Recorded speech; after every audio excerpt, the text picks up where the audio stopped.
So hello again, my fellow modelers. This is a diorama I did about a year ago. Very first diorama I've ever done, and to tell you the truth, I had a blast with it. I used balsa wood. This is just cardboard that I added some glue to. There's some support underneath this. All these are just old, um, just wheels off different cars. I believe this is from a pickup truck Coca-Cola kit. Um, the bottom I actually used. I was doing some tile work at the time, and so I just used the what do they call it? The tile stuff, that goes in between the grout.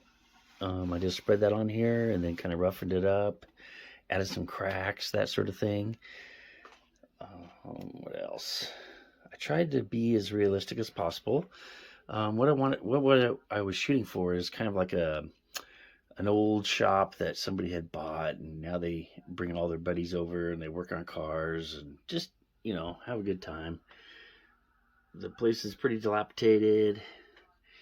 The signs I basically just printed out on kind of a thick paper, and then I would crumble them up and then roll them back out again. Release the edges on some of them, make them look kind of rusty. Um, the rock wall is actually just tile from the tile job I was doing. I wanted to add a bar cross, and that's for pulling motors.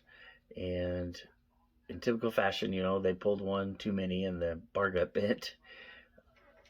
There's just some extra parts. We rebuild carburetors right here. I did electrical panel. There's a bathroom right in there. And then you can't see it, but there's a workspace kind of right behind here for doing all the paperwork. AC unit up top. Not sure if that works or not. And if we take a look through the window, you can kind of see just some of the detail. I was trying to go for a lot of just little details. So, like I put the heads on there, the valve covers, car parts, batteries, kind of anything you'd find in a real shop is what I was going for. So